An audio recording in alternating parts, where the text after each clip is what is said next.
வணக்கம். 4-5 நாளாக கொடூரமான throat infection, body pain, fever அது இதுன்னு எல்லாம் வந்து ரெக்கவர் ஆனதுக்கப்புறம் நான் பார்த்த முதல் படம் என்ன?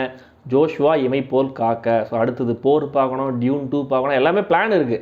ஆனால் நம்ம ஒரு பிளான் பண்ணுறோம், அது நடக்குதா பாருங்கள், நடக்க மாட்டேங்குது. ஸோ நடந்துச்சுன்னா நல்ல விஷயம். ஸோ ஒருவேளை கரெக்டாக நான் பார்த்துட்டேன்னா அடுத்த நாளும் ரெண்டு ரிவ்யூஸும் உங்களுக்கு வந்துடும். அண்ட் இந்த ஜோஷ்வா படத்தை பொறுத்த வரைக்கும் இந்த ஆக்ஷன் ட்ரெய்லர்லாம் கட் பண்ணியிருந்தாங்க, நீங்கள் பார்த்துருப்பீங்க. கண்டிப்பாக இது குழந்தைகளுக்கு அந்த படம் இல்லை, அதை நான் முன்னாடியே சொல்லிடுறேன். அண்ட் இந்த படம் துருவ நட்சத்திரம் யூனிவர்ஸில் இருக்குங்கிற மாதிரி யாரோ சொல்லியிருக்காங்க. நான் அந்த ப்ரொமோஷனல் இன்டர்வியூஸ்லாம் பார்க்கல, மேபி அதில் ஜிவியுமே எங்கேயா சொல்லியிருந்தாரா அப்படிங்கிறது தெரியல.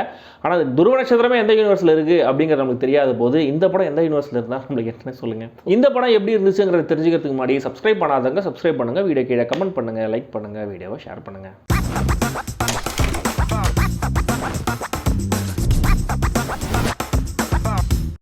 ஜோஷ்வா இமை போல் காக்க. வருண் ஒரு இன்டர்நேஷனல் குரூப்பில், ஒரு சீக்ரெட்டான குரூப்பில் கான்ட்ராக்ட் கில்லராக இருக்கார், பெய்டு அசாசினாக இருக்கார். யாராவது கொலை பண்ணால் அவர்கிட்ட சொல்லுவாங்க, அவர் போய் கொலை பண்ணிட்டு வருவார். அப்படி ஒரு அசைன்மெண்ட்டுக்காக அவர் போகும்போது ஹீரோயின் ராகேயை பார்க்குறாரு. பார்த்தோன்னே லவ் அட் ஃபர்ஸ்ட் சைட், பார்த்தோன்னே லவ் பண்ணிடுறாரு.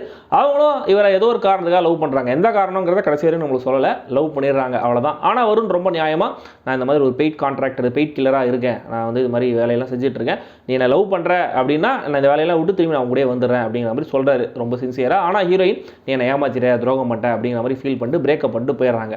கட் பண்ணால் 4 வருஷம் கழிச்சு அமெரிக்காவில் ஒரு மெக்சிகன் ட்ரக் லார்ட் ஒருத்தர் ஜெயிலில் இருக்கார். அவருடைய கேஸ் அமெரிக்கன் கோர்ட்டில் நடந்துகிட்டு இருக்கு.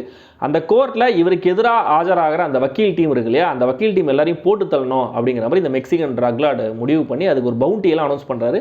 ஸோ அந்த வக்கீல் டீமில் எல்லாரையும் போட்டு தள்ளிடுறாங்க, ஒருத்தரை தவிர. அதுதான் நம்ம ஹீரோயின். ஸோ ஹீரோயின் தலையில் இப்படி ஒரு பவுண்டி இருக்குது, அவங்களை நம்ம காப்பாற்றி ஆகணும், அவங்க உயிருக்கே ஆபத்துங்கிற மாதிரி விஷயம் வருணுக்கு தெரிய வருது. ஸோ அவங்களை காப்பாற்றலாம் அப்படின்னு அவர் முடிவு பண்ணுறாரு. இதுக்கப்புறம் என்ன ஆச்சு, அவரால் சக்ஸஸ்ஃபுல்லாக ஹீரோயினை காப்பாற்ற முடிஞ்சுதா இல்லையா அப்படிங்கிறத இந்த படத்தோடைய கதை. டைட்டில் அழகான தமிழ் வார்த்தைகள், நல்ல ஸ்ட்ராங்கான டெக்னிக்கல் டீம், அப்புறம் நிறைய ஆங்கில கலப்பு இருக்கிற வசனங்கள், இதெல்லாத்தையும் வச்சு இது கௌதம் மேனன் படங்கிற மாதிரி நம்ம புரிஞ்சுக்கலாம். ஒருவேளை இந்த படத்தோடைய டைட்டிலில் கௌதம் மேனனுடைய பேர் இல்லைன்னா அவர் மாதிரியே யாரும் எடுக்க செம்மையாக ட்ரை பண்ணி பயங்கரமாக சொதப்பியிருக்காங்க பாருங்களேன் அப்படிங்கிற மாதிரி தான் சொல்ல தோணுது.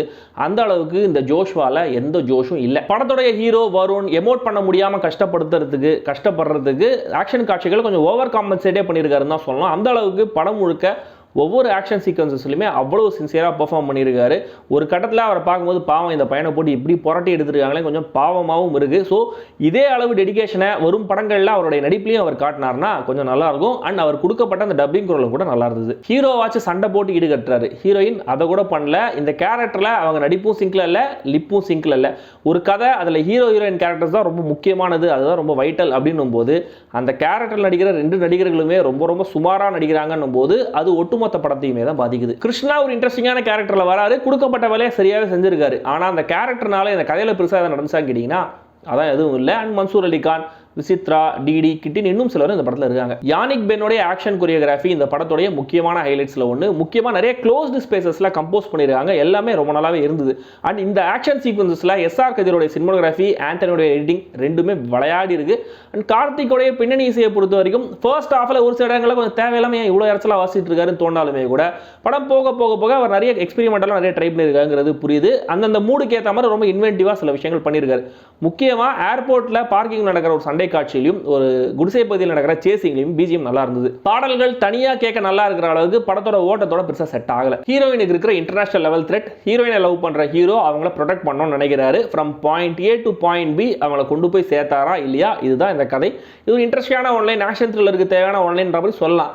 ஆனால் இந்த கதையை பொறுத்த வரைக்கும் ஆக்ஷனுக்கு கொடுக்கப்பட்ட கவனம் எமோஷனுக்கு கொடுக்கப்படலை. அதுதான் இந்த படத்துடைய பிரதானமான பிரச்சனையும் கூட. ஜான்விக் மாதிரியான படங்களில் கூட எமோஷனல் கரெக்டுங்கிறது பெருசாக இருக்காது. ஆனால் அதில் சண்டை காட்சிகளும் ஒரு புதுமை இருக்கும். நிறைய லாங் டேக்ஸ் எடுத்துருப்பாங்க, நிறைய டிஃப்ரெண்டான ஆங்கிள்ஸ்லாம் ட்ரை பண்ணியிருப்பாங்க. அந்த மாதிரியான புதுமை இங்கே இல்லைன்னும் போது அட்லீஸ்ட் அதை பேக் பண்ணுறதுக்கு தேவையான எமோஷன் ஸ்ட்ராங்காக இருந்துக்கணும் இல்லையா, அதுதான் இல்லை. ஹீரோவுக்கு ஹீரோயின் மேலே இருக்க லவ் தான் டிரைவிங் ஃபோர்ஸுங்கிற மாதிரி நம்ம புரிஞ்சுக்கலாம். ஆனால் அந்த லவ்வே நம்மளுக்கு ஸ்ட்ராங்காக கனெக்ட் ஆகலை, அதுவே நம்மளுக்கு ஸ்ட்ராங்காக ரெஜிஸ்டர் ஆகவே இல்லை. திடீர்னு ஹீரோ ஒரு ஃப்ளாஷ்பேக் சொல்கிறாரு, எதுக்குன்னு தெரியல. கிருஷ்ணா கேரக்டர் திடீர்னு ஒரு ஃப்ளாஷ்பேக் சொல்கிறாரு, அது எதுக்குன்னு தெரியல. நான் ஓமடியிலே சித்துறன்ற மாதிரி ஹீரோயின் கிட்ட திடீர்னு ஹீரோ சொல்கிறாரு, அது எதுக்குன்னு தெரியல. திடீர்னு விசித்ரா வராங்க, மன்சூர் அலிகான் வந்து போகிறாரு, எல்லாமே பாயிண்ட்லெஸ்ஸாகவே இருக்குது. படத்தை தியேட்டரில் உட்காந்து பார்க்கும்போது படம் போக போக கதை என்ன அப்படிங்கிறத ஆடியன்ஸ் டிஸ்கவர் பண்ணலாம். ஆனால் இந்த படத்தை எடுக்க தான் இயக்குனரே இந்த படத்தோட கதையை டிஸ்கவர் பண்ணியிருப்பார் போல இருக்கு.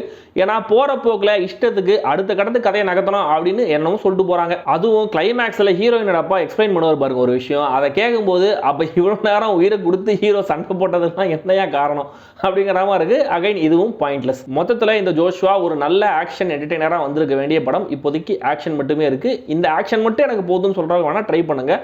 இயக்குனர் கௌதம் மேனனை பொறுத்த வரைக்கும் not to kick a man when is down அப்படின்னு சொல்லுவாங்க.